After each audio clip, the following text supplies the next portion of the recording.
नमस्कार दोस्तों, स्वागत है आपका अपने यूट्यूब चैनल IFCSS अकेडमी में। और आज से जो है हम पॉइंटर बुक में शुरू करने जा रहे हैं हिस्ट्री। तो आज से आप लोगों की हिस्ट्री क्लास शुरू होती है। तो आज जो हिस्ट्री में हम लोग सबसे पहले प्राचीन भारत शुरू करेंगे। तो प्राचीन भारत से जितने भी रिलेटेड वन लाइनर पूछे गए अभी तक आपके विभिन्न एग्जामों में, तो चलिए एक एक करके देखते हैं। तो सबसे पहला चैप्टर हमारा है पाषाण काल। तो पाषाण काल से रिलेटेड जितने भी वन लाइनर हैं, चलिए देखते हैं कि रॉबर्ट ब्रूस फुट जो थे वो क्या थे, एक भूगर्भ वैज्ञानिक एवं पुरातत्वविद थे। भारतीय प्राग इतिहास का पिता किसे कहा जाता है? रॉबर्ट ब्रूस फुट को। कोपेनहेगन संग्रहालय की सामग्री से जो है पाषाण, कांस्य और लौह युग का जो त्रियुगीन विभाजन किया है, किसने किया है? थॉमसन ने। पशुपालन के सर्वप्रथम साक्ष्य कहाँ से मिले? मध्य पाषाण काल में। मध्य पाषाण काल में पशुपालन के प्रमाण जहाँ से मिले हैं वो कौन सा स्थान है? आदमगढ़ से। चौपानी, मांडो, काकोरिया और जो है महदहा एवं सराय नाहर राय में से हड्डी के उपकरण प्राप्त हुए हैं। कहाँ कहाँ से? महदहा एवं सराय नाहर राय से। हड्डी से निर्मित आभूषण भारत में मध्य पाषाण काल में कहाँ से प्राप्त हुए हैं? महदहा से। एक ही कब्र में 3 मानव कंकाल कहाँ से मिले हैं? दमदमा से। खाद्यान्नों की कृषि सर्वप्रथम कहाँ प्रारंभ हुई? नवपाषाण काल से प्रारंभ हुई। भारत में मानव का सर्वप्रथम साक्ष्य नर्मदा नदी घाटी से मिला है। भारत में प्रथम मानव जीवाश्म नर्मदा घाटी से प्राप्त हुआ है। मानव द्वारा सर्वप्रथम प्रयुक्त जो सबसे पहले अनाज का प्रयोग किया है वो किसका था? जौ का। भारतीय उपमहाद्वीप में कृषि के प्राचीनतम साक्ष्य प्राप्त हुए हैं कहाँ से? लहुरा देव से। पुरा पाषाण काल, नवपाषाण काल, ताम्रपाषाण युग और जो है लौह युग में से चालकोलिथ युग किसको कहा जाता है? तो ताम्रपाषाण युग को जो है चालकोलिथ युग कहा जाता है। आमरी, मेहरगढ़, कोटा दीजी, कालीबंगा में से वह पुरा स्थल जहाँ से पाषाण संस्कृति से लेकर हड़प्पा सभ्यता तक के सांस्कृतिक अवशेष प्राप्त हुए हैं, तो वो कौन सा है? मेहरगढ़। भारत में पशुपालन एवं कृषि के प्राचीनतम साक्ष्य प्राप्त हुए लहुरा देव के पश्चात मेहरगढ़ से। नवदा टोली जो है उसका उत्खनन किसने करवाया? HD संकालिया ने। और ये है कहाँ पर अवस्थित? मध्य प्रदेश में। बृहद पाषाण स्मारकों की पहचान की गई है किसके लिए? मृतकों को दफनाने के स्थान के रूप में। राख का टीला जो है बुद्धिहाल, संगनकल्लू, कोल्डी हवा, ब्रह्मगिरी में से जिस नव पाषाण कालिक स्थल से संबंधित है, तो संगनकल्लू से जो है राख का टीला मिला है। भीमबेटका प्रसिद्ध गुफाओं के शैल चित्र के लिए, गुफाओं में जो है चित्रकारी के लिए यह प्रसिद्ध है। भारत में सर्वाधिक शैल चित्र भीमबेटका से प्राप्त हुए हैं। अजंता, भीमबेटका, बाग तथा अमरावती ऐसे वह स्थान जो प्राग ऐतिहासिक चित्रकला के लिए प्रसिद्ध है। भीमबेटका। भीमबेटका की गुफाएं कहाँ पर हैं? अब्दुल्लागंज, रायसेन, मध्य प्रदेश में। भारतीय पुरातत्ववेत्ता जिसने पहली बार भीमबेटका गुफा को देखा और उसके शैल चित्रों के प्राग ऐतिहासिक महत्व को समझा था, वो कौन था? VS वाकंकर। गैरिक मृदभांड पात्र OCP नामकरण हुआ है हस्तिनापुर में। ताम्र पाषाण काल में महाराष्ट्र के लोग जो हैं घर के फर्श के नीचे जो है दफनाते थे। उत्तर से दक्षिण जो है दिशा की ओर मृतकों को जो है घर के फर्श के नीचे दफनाते थे। बुर्ज होम और ब्रह्मगिरी, चिरांद, मास्की में से वह स्थल जहाँ से मानव कंकाल के साथ कुत्ते का कंकाल मिला है। तो ऐसे समाधान कहाँ से प्राप्त हुए हैं? बुर्ज होम से। बुर्ज होम, कोल्डी हवा, ब्रह्मगिरी तथा संगनकल्लू में से गर्त आवास के साक्ष्य मिले हैं बुर्ज होम से। विंध्य क्षेत्र का वह शिलाश्रय जहाँ से सर्वाधिक मानव कंकाल मिले हैं लेखैया से। नूतन भूतल काल के अंत में सूखे के कारण विंध्यन क्षेत्र में भोजन की कमी के कारण लोगों ने क्या किया? गंगा की घाटी में प्रवास किया। यह अवधारणा किसने दी थी? GR शर्मा के द्वारा दी गई है। भारतीय पुरातत्व सर्वेक्षण संस्कृति, पर्यटन, विज्ञान, प्रौद्योगिकी तथा मानव संसाधन विकास मंत्रालयों में से संलग्न कार्यालय है। तो ये किससे संबंधित है? संस्कृति मंत्रालय का। भारतीय पुरातत्व का जनक किसे कहा जाता है? अलेक्जेंडर कनिंघम को। भारतीय पुरातत्व सर्वेक्षण के प्रथम महानिदेशक जॉन मार्शल। राष्ट्रीय मानव संग्रहालय स्थित है कहाँ पर?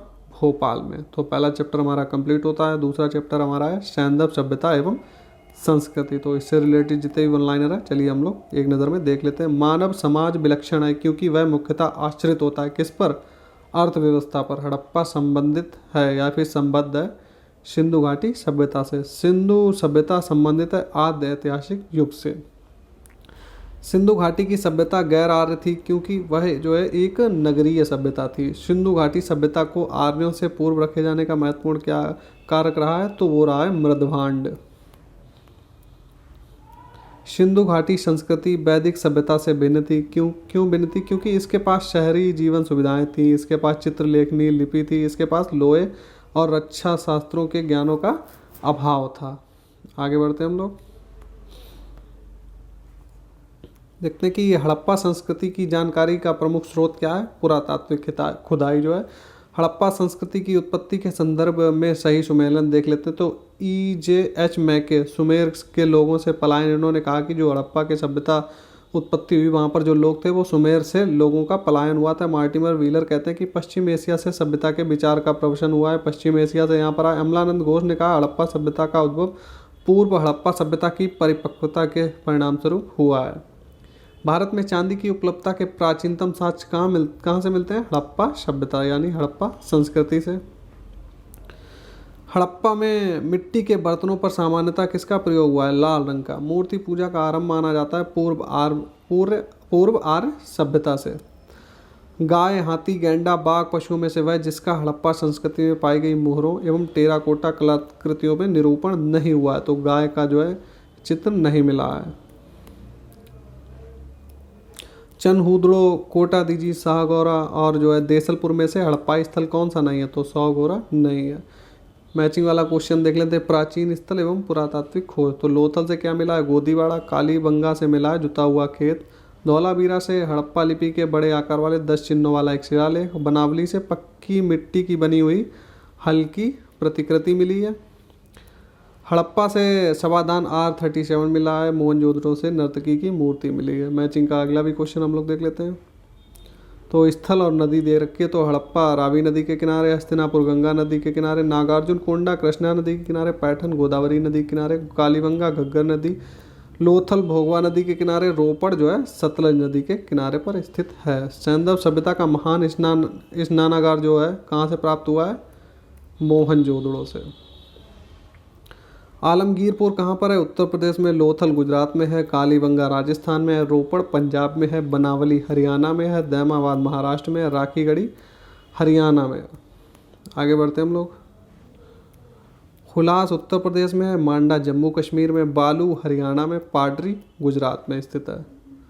आगे बढ़ते हैं हम लोग। तो हड़प्पा की जो खुदाई किसने की है? दयाराम साहनी ने 1923 से 24 और 24 से 25। हस्तिनापुर बीबी लाल से संबंधित। तक्षशिला जॉन मार्शल से संबंधित। कौशाम्बी NG मजूमदार। लोथल SR राव ने खुदाई की। सुरकोटा JP जोशी। धौलावीरा JP जोशी एवं RS बिष्ट के द्वारा यहाँ पर उत्खनन का कार्य किया गया। हड़प्पा संस्कृति के सिंध में अवस्थित स्थल कौन कौन से हैं? मोहनजोदड़ो, चंदूदड़ो, जुडेर जोदड़ो, आमरी हो गया, कोटा दीजी एवं अलीमुराद। चंदूदड़ो के उत्खनन का निर्देशन किसके द्वारा किया गया? J.H. मैके के द्वारा। कालीबंगा, हड़प्पा, लोथल, आलमगीरपुर में से सिंधु घाटी सभ्यता का वह स्थान जो पाकिस्तान में है। तो हड़प्पा जो है वो पाकिस्तान में, बाकी स्थल भारत में स्थित है। रंगपुर जहाँ हड़प्पा की समकालीन सभ्यता थी स्थित है। तो रंगपुर कहाँ पर स्थित है? सौराष्ट्र यानी गुजरात में। हल्का टेराकोटा प्राप्त हुआ है। हड़प्पा कालीन स्थल बनावली से जो है हल्का टेराकोटा प्राप्त हुआ है। दधेरी जो है एक परवर्ती हड़प्पी पुरा स्थल है। तो दधेरी कहाँ पर स्थित है? पंजाब में। हड़प्पा, मोहनजोदड़ो, लोथल में से सिंधु सभ्यता का वह स्थान जो भारत में स्थित है। तो लोथल जो है भारत के गुजरात में स्थित है। वह हड़प्पी नगर जिसका प्रतिनिधित्व लोथल का पुरातत्व स्थल करता है स्थित है कहाँ पर? भोगवा नदी पर। सिंधु घाटी सभ्यता का पत्तन नगर था लोथल। कालीबंगा, रोपड़, पाटलिपुत्र तथा लोथल में से वह जो सिंधु घाटी सभ्यता से संबंधित नहीं। तो पाटलिपुत्र इनमें से सिंधु घाटी सभ्यता से संबंधित नहीं है। भारत का सबसे बड़ा हड़प्पन पुरा स्थल कौन सा है? राखीगढ़ी। स्थापित सिंधु घाटी सभ्यता जिन नदियों के तटों पर बसी थी कौन कौन सी थी? सिंधु, चिनाब एवं झेलम के तट पर। संपूर्ण सिंधु घाटी सभ्यता का सबसे बड़ा पुरा स्थल कौन सा है? राखीगढ़ी। सिंधु घाटी के लोग विश्वास करते थे किसमें? मातृ शक्ति में। सिंधु घाटी के लोग पूजा किसकी करते थे? मातृ देवी की, पशुपति की, लिंग योनि की, पशुओं की, नागों की एवं वृक्षों की। मोहनजोदड़ो से हड़प्पा की पुरातात्विक खुदाई के प्रभारी कौन थे? सर जॉन मार्शल इसके प्रभारी थे। सिंधु घाटी सभ्यता को खोज निकालने में जिन 2 भारतीयों का नाम जुड़ा है वे कौन कौन से? राखाल दास बनर्जी जिन्होंने मोहनजोदड़ो की खोज की और दयाराम साहनी जिन्होंने हड़प्पा की खोज खोज नहीं, इन्होंने उत्खनन का कार्य किया था। सिंधु सभ्यता के बारे में सत्य कथन क्या है कि नगरों में नालियों की सुदृढ़ व्यवस्था थी और व्यापार और वाणिज्य जो है उन्नत दशा में वहाँ पर मौजूद थे और मातृ देवी की उपासना की जाती थी। आगे देखते हैं कि सिंधु घाटी सभ्यता जानी जाती थी किस लिए? अपने नगर नियोजन के लिए, मोहनजोदड़ो और हड़प्पा के लिए, अपने कृषि संबंधी कार्य के लिए, अपने उद्योगों के लिए। हड़प्पा का उत्खनन करने वाला प्रथम पुरातत्वविद जो इसके महत्व को नहीं समझ सका था, तो वो कौन था? A Cunningham. R D. Banerjee, K N. Dikshit, M S. Vats, V A. Smith में से वह जो हड़प्पा और मोहनजोदड़ो के उत्खनन से संबंधित नहीं था, तो कौन नहीं था? वी.ए. स्मिथ। कालानुक्रम के हिसाब से जो है आपको सेट करना है कि सही कालानुक्रम क्या है। सबसे पहले नगर संस्कृति आई थी, उसके बाद जो कि हड़प्पा से संबंधित थी, उसके बाद लोहे का ज्ञान आया था वैदिक काल में, आहत चांदी के मुद्रे उसके बाद में चालू हुए, फिर चालू हुए सोने के सिक्के। सर्वप्रथम मानव ने जिस धातु का उपयोग किया था वह कौन सी थी? तांबा। हाथी दांत का पैमाना हड़प्पाई संदर्भ में मिला है कहाँ से? लोथल से। हड़प्पा कालीन स्थलों में अभी तक जिस धातु की प्राप्ति नहीं हुई, किसकी? लोहे की प्राप्ति जो है हड़प्पा के जो स्थल हैं वहाँ से अभी तक लोहा नहीं मिला है। आलमगीरपुर, लोथल, मोहनजोदड़ो तथा बनावली में से वह स्थल जो घग्गर और उसकी सहायक नदियों के घाटी में स्थित था, कौन सा? बनावली। सही कथन है। देख लेते हैं कि मोहनजोदड़ो, हड़प्पा, रोपड़, कालीबंगा सिंधु घाटी सभ्यता के प्रमुख स्थल हैं। हड़प्पा के लोगों ने सड़कों और नालियों के जाल के साथ नियोजित शहरों का विकास कर लिया था। तो ये सभी के सभी सही कथन है। अगला भी देख लेते हैं कि मोहनजोदड़ो तथा हड़प्पा नगर अब विलुप्त हो चुके हैं क्योंकि वह जो है खुदाई के दौरान प्रकट हुए थे। हड़प्पन संस्कृति के संदर्भ में शैलकृत स्थापत्य के प्रमाण मिले हैं कहाँ से? धौलावीरा से। धौलावीरा जिस राज्य में स्थित है वह कौन सा है? गुजरात। वह हड़प्पी नगर जो 3 भागों में विभक्त है। धौलावीरा एक उन्नत जल प्रबंधन व्यवस्था का साक्ष्य प्राप्त हुआ है धौलावीरा से। कुंतासी, धौलावीरा, लोथल, कालीबंगा में से वह स्थल जहाँ से द्विशंकर यानी डबल बरियल का प्रमाण मिला, तो कहाँ से? लोथल एवं कालीबंगा से। हड़प्पा स्थल सनौली के अभी हाल के उत्खननों से क्या प्राप्त हुआ है? मानव के समाधान। वस्त्रों के लिए कपास की खेती आरंभ सबसे पहले कहाँ पर हुई थी? भारत में। सिंधु घाटी सभ्यता के संदर्भ में सही कथन देखते हैं कि यह प्रमुखतः लौकिक सभ्यता थी तथा इसमें धार्मिक तत्व यद्यपि उपस्थित तो था लेकिन वर्चस्वशाली नहीं था। उस काल में भारत में वस्त्र जो है कपास से बनाए जाते थे। आगे देखते हैं कि सिंधु घाटी सभ्यता के संदर्भ में सही है कि वे देवियों और देवताओं दोनों की पूजा करते थे। आगे बढ़ते हैं कि सिंधु घाटी सभ्यता से संबद्ध विख्यात वृषभ मुद्रा जो प्राप्त हुई वह कहाँ से प्राप्त हुई है? मोहनजोदड़ो से। वह पशु जिनका अंकन हड़प्पा संस्कृति की मोहरों पर नहीं मिला है, तो घोड़ा, गाय एवं ऊंट का अंकन नहीं मिला है। जिस पशु के अवशेष सिंधु घाटी सभ्यता से नहीं प्राप्त हुए हैं? शेर के।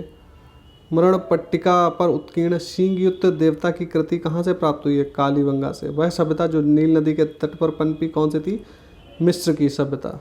तो इसमें आपको जो है उत्तर से दक्षिण सही क्रम लगाना, तो इसमें जो उत्तर में सबसे पड़ेगा वो है एस्टेक, फिर उसके बाद में माया, फिर मुइस्का, फिर इंका। लेखन कला की उचित प्रणाली विकसित करने वाले जो है सर्वप्रथम प्राचीन सभ्यता कौन सी थी? तो सुमेरिया की सभ्यता। सुमेरियन सभ्यता जो थी वो सबसे पहले लेखन की उचित प्रणाली विकसित की गई थी वहाँ पर। अब देखते हैं कि अगला जो चैप्टर है हमारा वो है वैदिक काल। तो इससे रिलेटेड जितने भी क्वेश्चन अभी तक पूछे गए हैं चलिए देख लेते हैं। आर्य शब्द इंगित करता है किसको? श्रेष्ठ वंश को। क्लासिकी संस्कृति में आर्य शब्द का सही अर्थ क्या है? एक उत्तम व्यक्ति। सबसे पुराना वेद कौन सा है? ऋग्वेद। त्रयी किसको कहा जाता है? 3 वेदों को, जिसमें कौन कौन शामिल? ऋग्वेद, यजुर्वेद एवं सामवेद। वह वैदिक ग्रंथ जिसमें वर्ण शब्द का सर्वप्रथम नामोल्लेख मिलता है, तो वर्ण शब्द का सर्वप्रथम नामोल्लेख ऋग्वेद में मिलता है। वर्ण व्यवस्था से संबंधित पुरुष सूक्त कहाँ पर मिलता है? ऋग्वेद में। चलिए मैचिंग का क्वेश्चन हम लोग देख लेते हैं कि अथर्ववेद जो है वो औषधियों से संबंधित है। ऋग्वेद में ईश्वर की महिमा का वर्णन किया है। यजुर्वेद में बलिदान एवं कर्मकांड विधि लिखी है। सामवेद में संगीत का वर्णन किया है। ऋग्वेद जो है वो स्रोत एवं प्रार्थना का वेद है। यजुर्वेद स्रोत एवं कर्मकांडों से रिलेटेड है। सामवेद संगीतमय स्रोत से रिलेटेड है और अथर्ववेद तंत्र मंत्र एवं वशीकरण से संबंधित है। ऋग्वेद, यजुर्वेद, अथर्ववेद तथा सामवेद जो है 4 वेदों में से वह है जिसमें जादुई माया एवं वशीकरण का वर्णन है। तो किसमें वर्णन है? अथर्ववेद में। ऋग्वेद में ऋचाएँ कितनी हैं? 10,552। ऋग्वेद क्या है? स्रोतों का संकलन। ऋग्वेद में मंडल कितने हैं? 10। चलिए मैचिंग का क्वेश्चन हम लोग देख लेते हैं। तो वे एक तरफ वेद दिए, दूसरी तरफ उनके ब्राह्मणों के नाम। तो ऋग्वेद का ब्राह्मण ऐतरेय, सामवेद का पंचविश, अथर्ववेद का गोपथ और यजुर्वेद का है शतपथ। ऋग्वेद का वह मंडल जो पूर्णतः सोम को समर्पित है, तो कौन सा मंडल है? 9वां मंडल जो है पूर्णतः सोम को समर्पित है। देखते हैं कि यज्ञ संबंधी विधि विधानों का पता चलता है यजुर्वेद से। यजुर्वेद, सामवेद, अथर्व में से वह जिसका संकलन ऋग्वेद पर आधारित है। तो सामवेद का संकलन ऋग्वेद पर आधारित है। तक्षशिला, अतरंजी, खेड़ा, कौशाम्बी, हस्तिनापुर में से वह स्थल जिसकी खुदाई से लौह धातु के प्राचीनतम प्रमाण मिले हैं। तो कहाँ से मिले? अतरंजी, खेड़ा से। उपनिषदों का मुख्य विषय क्या है? दर्शन। तो दर्शन का जो स्टार्टिंग जो हुई है वो उपनिषद से ही मानी जाती है। ऋग्वेद परिवर्ती संहिता, ब्राह्मण तथा उपनिषद में से वह वैदिक साहित्य जिसमें मोक्ष की चर्चा मिलती है। तो कहाँ पर मिलती है? उपनिषद में। मोक्ष शब्द का सबसे पहले उल्लेख कहाँ पर हुआ? श्वेताश्वर उपनिषद में। अध्यात्म ज्ञान के विषय में नचिकेता और यम संवाद जिस उपनिषद में प्राप्त होता है, तो किस में प्राप्त होता है? कठोपनिषद में। उपनिषद काल के राजा अश्वपति शासक कहाँ के थे? कैकेयी के थे। वैदिक साहित्य का सही क्रम देख लेते तो साहित्यों में सबसे पहले आती है वैदिक संहिताएं, फिर ब्राह्मण, फिर आरण्यक, उसके बाद में आते हैं उपनिषद। देखते हैं कि आरंभिक वैदिक साहित्य में सर्वाधिक वर्णित नदी कौन सी है? सिंधु नदी। वैदिक नदी अश्किनी की पहचान किससे की जाती है? चेनाब थी। चुनाब का उस समय क्या नाम था? अश्किनी। ऋग्वेद में जिन नदियों का उल्लेख जो है अफगानिस्तान के साथ आर्यों के संबंध का सूचक है, तो अफगानिस्तान में कौन कौन सी नदियाँ थी? कुभा एवं क्रमो। वैदिक नदियाँ और उनके आधुनिक नाम दिए हैं। तो कुभा को जो है काबुल बोलते हैं अब, परुष्णी को अब बोलते हैं रावी, शदानीरा को गंडक और शतुद्री को बोलते हैं सतलज वर्तमान में। वेदोत्तर काल में प्रचलित प्रथा चतुष्टय हैं। तो 4 पुरुषार्थ कौन कौन से हैं?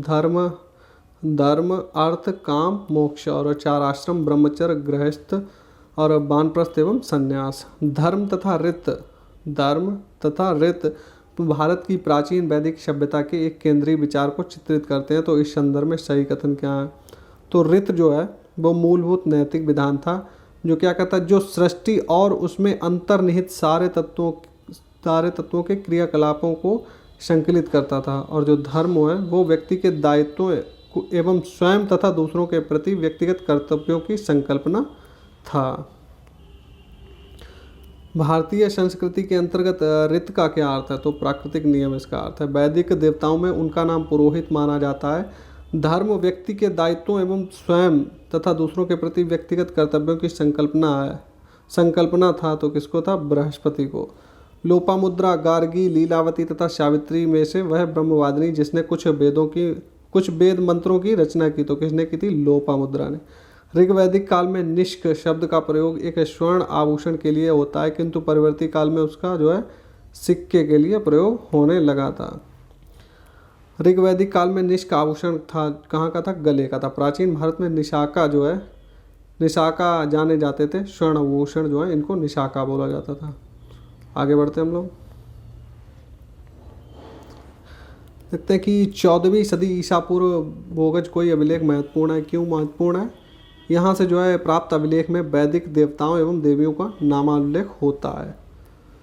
अभिलेखों में से वह जो ईरान से भारत में आर्यों के आने की सूचना देता है कौन सा है? बोगज कोई। शंकराचार्य, एनी बेसेंट, विवेकानंद तथा बाल गंगाधर तिलक में से वह जिसने आर्यों के आदि देश के बारे में लिखा है। तो कौन था? बाल गंगाधर तिलक। शतपथ ब्राह्मण में उल्लेखित जो है राजा विदेह माधव से संबंधित ऋषि कौन थे? ऋषि गौतम रघुगुणा। उत्तर वैदिक काल में आर्य संस्कृति का धुर किसको समझा जाता है? कुर एवं पांचाल को। गोत्र शब्द का सर्वप्रथम प्रयोग हुआ था ऋग्वेद में। गोत्र प्रथा की स्थापना हुई थी उत्तर वैदिक काल में। पूर्व वैदिक आर्यों का धर्म प्रमुखता क्या था? प्रकृति पूजा एवं यज्ञ करना। ऋग्वेद काल में जनता मुख्यतः विश्वास किस पे करती थी? बलि एवं कर्मकांड पर। ऋग्वेद में उल्लेखित प्रसिद्ध जो है 10 राज युद्ध कहाँ पर लड़ा गया था? परुष्णी नदी के किनारे। सिंधु, सरस्वती, वितस्ता यमुना में से वह नदी जिसे ऋग्वेद में माते तमा, देवी तमा, नदी तमा के रूप में संबोधित किया गया। सरस्वती को ऋग्वैदिक आर्यों के पंचजन थे यदु, द्रुहु, पुरु, अनु एवं तुर्वुस। आगे बढ़ते हैं कि प्राचीन काल में आर्यों के जीविकोपार्जन का मुख्य साधन क्या था? कृषि थी। ऋग्वेद में उल्लिखित यव किसके लिए प्रयुक्त होता है? तो जौ के लिए। ऋग्वेद में पणी नागरिक थे, व्यापारी वर्ग जो था उसको पणी बोला जाता था। वैदिक युग में प्रचलित लोकप्रिय शासन की प्रणाली कैसी थी? वंश परंपरागत राजतंत्र। वैदिक युगीन सभा जो थी उसको क्या बोला जाता था? मंत्री परिषद। सभा और समिति को प्रजापति की दो पुत्रियां कहा गया। किसमें? अथर्ववेद में। ऋग्वेद जन सभा को सामान्य न्यायिक कार्यों से संबंधित थी और उसका नाम क्या था? सभा। आयुर्वेद अर्थात जीवन का विज्ञान का उल्लेख सर्वप्रथम कहाँ मिलता है? अथर्ववेद में। ऋग्वेद धर्म था एकैक्यवादी या फिर बहुदेववादी। सर्वाधिक ऋग्वैदिक सूक्त जो है समर्पित हैं किसको? इंद्र को। ऋग्वेद में इंद्र के बाद सर्वाधिक संख्या में मंत्र किससे संबंधित है? अग्नि से। ऋग्वेद में युद्ध का देवता किसको माना जाता था? इंद्र को। पूर्व वैदिक आर्यों का सर्वाधिक लोकप्रिय देवता इंद्र थे। वैदिक देवता इंद्र के विषय में सत्य कथन क्या है? कि वे झंझावत के देवता थे और वे वर्षा के देवता थे। आगे बढ़ते हैं हम लोग। आगे देखते हैं कि 800 से जो 600 ईसा पूर्व का काल जुड़ा हुआ है वो किससे जुड़ा है? ब्राह्मण युग से। गायत्री मंत्र के नाम से प्रसिद्ध जो मंत्र है वो सर्वप्रथम कहाँ पर मिलता है? ऋग्वेद में। गायत्री मंत्र की रचना किसने की थी? विश्वामित्र ने। सर्ग, प्रतिसर्ग, वंश, मनवंतर एवं वंशानुचरित संकेतक किसके हैं? पुराणों के। पुराणों की संख्या टोटल 18 है। श्रीमद् भागवत गीता मौलिक रूप से लिखी गई थी संस्कृत भाषा में। महाभारत मूलतः लिखी जानी जाती थी तो जय संहिता के रूप में। सतसही संहिता उपनाम से प्रसिद्ध है कौन? महाभारत। हिंदू पौराणिक कथा के अनुसार समुद्र मंथन हेतु जिस सर्प के रस्सी के रूप में जो है स्वयं को प्रस्तुत किया था, किसने प्रस्तुत किया था? वासुकी ने।